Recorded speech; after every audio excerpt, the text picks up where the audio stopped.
Bonjour.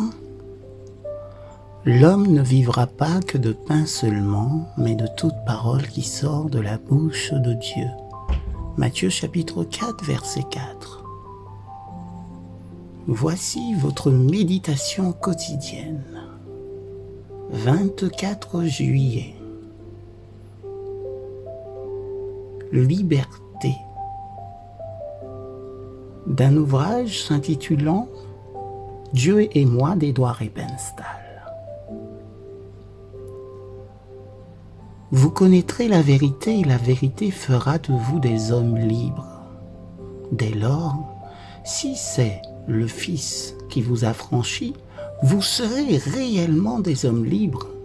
Jean chapitre 8, versets 32 et 36. Il y a quelques années, un jeune homme étudiant à l'université me provoqua à propos de ma foi. Je ne voudrais pas, me dit-il, enchaîner mon esprit comme vous. Moi, je suis libre. Vous êtes lié. Vous ne pouvez pas faire ce que vous voulez, tandis que moi, je peux faire tout ce dont j'ai envie. Qu'est-ce que la liberté? D'abord, ne pas être obligé de penser d'une certaine façon. Tout homme est libre de penser d'une manière ou d'une autre. La foi chrétienne ne nous refuse pas cette liberté. Elle la défend au contraire. L'homme est libre de choisir ce qu'il veut croire.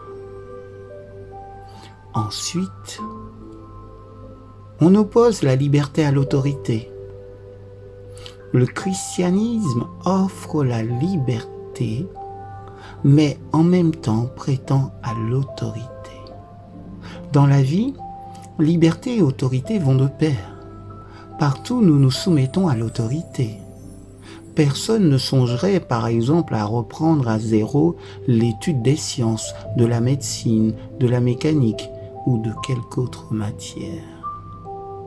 Plus nous sommes libres dans nos jugements et nos décisions, plus nous sommes disposés à nous soumettre à l'autorité.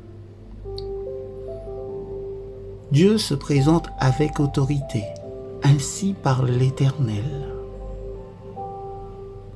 Il soumet à notre jugement et à notre libre pensée les raisons pour lesquelles nous devrions croire et construire notre vie sur la vérité qu'il nous donne.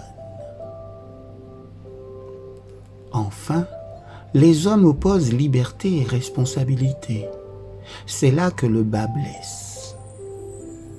Là que se manifeste l'opposition des hommes.